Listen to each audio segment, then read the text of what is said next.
Welcome back to the Repro Review Show. I'm your host Doug, and today we are talking about a parody of the Castlevania series on the NES called Kid Dracula, which has only recently made its way to modern consoles. Let's have a look.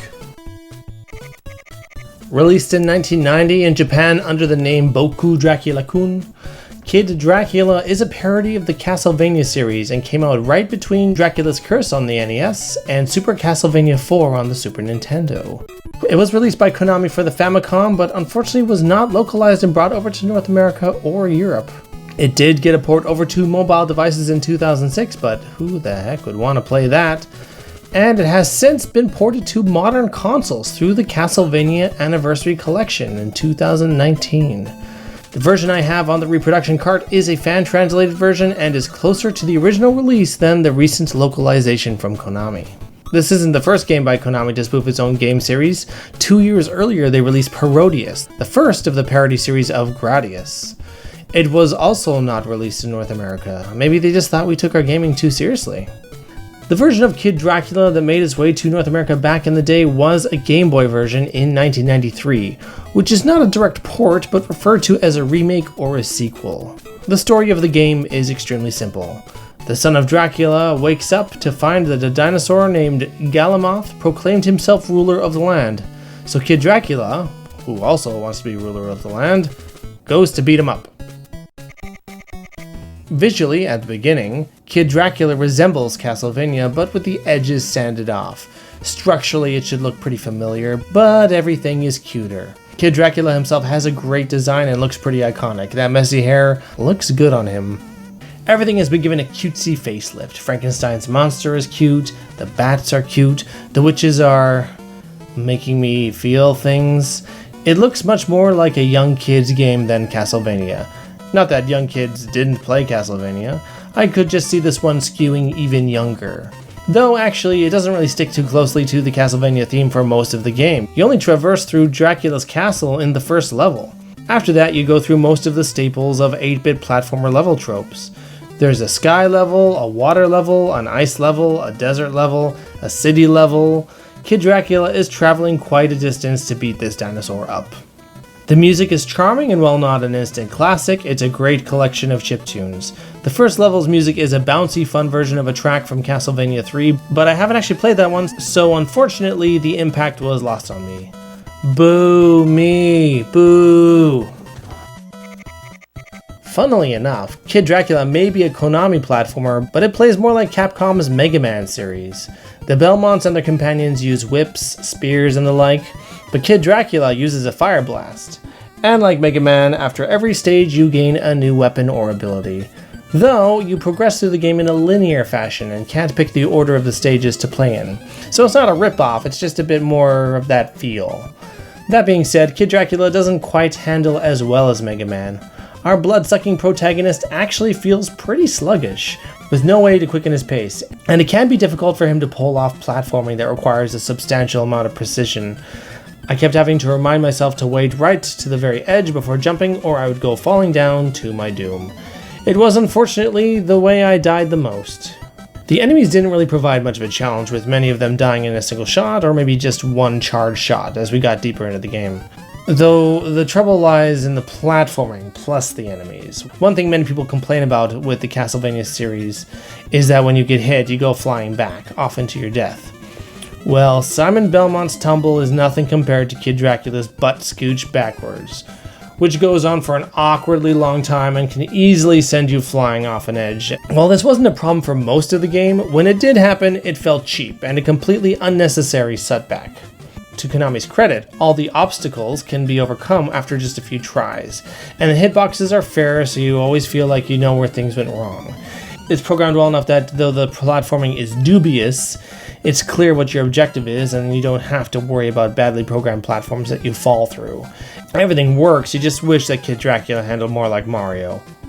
We all wish we handled more like Mario. If you kill enemies with a charged shot, they drop a coin, which you can collect and spend on bonus games between levels. There are some more typical games like Roulette, which is an odd choice for a kid's game, but not as odd as the game where you try and guess the color of what these can-can dancers are hiding. And by what color they are hiding, I mean What color is their underwear? These minigames may be one of the reasons that Kid Dracula never got that import back in the day. Though they have such a loose connection to the rest of the game, perhaps they could have just been omitted entirely. So I did get the Castlevania Anniversary Collection for the Switch, which has Kid Dracula on it. And about a year before that, I got the Kid Dracula for the NES. So it's a little redundant, but this does give us an opportunity to have a look at the fan translation versus the proper regionalization for North America. So let's take a look at the differences. First of all is the title screen, where the fan translation had it saying, "I'm Kid Dracula," rather than the game's proper logo. This is actually one where I prefer the more high-quality regionalized version. Similarly with the Game Over screen, the localized version just has a better font that you can read a lot easier. And interestingly enough, the mini-games are called different things. The games themselves are the same, but they just have different names. The first boss is actually one of the most notable differences. First, I thought that fitting the theme of Dracula's castle, that this was a little ghost. I wasn't sure what the marking on the head was, but he was easy enough to beat. Then, his bigger counterpart comes out, and we see that it's not a ghost. Look out, Kid Dracula! It's Ron DeSantis! The Klansman here is also not too hard to beat, but it does highlight that Japan just did not care about what kind of symbolism was in their games the way that Nintendo in America did. Though I don't have a problem with it personally, he is one of the bad guys after all. The localized version has the swastika removed, so it could pass as a ghost or a person dressed up as a ghost, but still, honestly, it does look more like a Klansman. Despite the challenges that I stated, I wouldn't call Kid Dracula an NES hard game. I made it through most of the game pretty easily, set back by specific frustrating moments in a game that is otherwise very fun. First, it was in the ice level where I needed to pass these single-hit kill spikes while trying to control KD's slippery bat form. Overcoming this part didn't really have the satisfying fist-in-the-air satisfaction as blowing up a tough boss gets you. It just left me feeling like I was just happy I passed it. What makes this game very beatable is that there are unlimited continues so that you can play until your hands are sore. Or if you need to end your play session, there are passwords that can bring you back to the beginning of the stage that you were on. And the passwords are mercifully just 3 characters long. Amazing. This makes the game fair and makes it no burden to pick up and just start playing again. I liked being able to turn into a bat. It was one of the ways I actually felt like I was playing a vampire, since that actually rarely comes into play in this game. Sadly, there aren't too many opportunities to use this power. That actually goes for most of the powers in this game. They're nice to have, but you'll probably just stick with a few of them and leave the rest to collect dust, so to speak. You'll probably stick with the homing spread blast because it honestly comes in handy the majority of the time. If not, the regular charge blast also works best in many situations. The most disappointing is the power to inverse gravity and cling to the ceiling. It's great in concept, but it doesn't really come in handy very often. It would have been great if there were more designs to complement this power set, but I guess if we want to play upside down, we'll just have to pull out Metal Storm and play that. I have to admit that I had trouble connecting the theme of this game from one level to the next. There seems to be no rhyme or reason to the bosses of each level. While level 1 ends in a ghost or a Klansman or whatever, the next boss is much lighter in tone and is a more surreal choice. It's a chicken. It's just a giant chicken.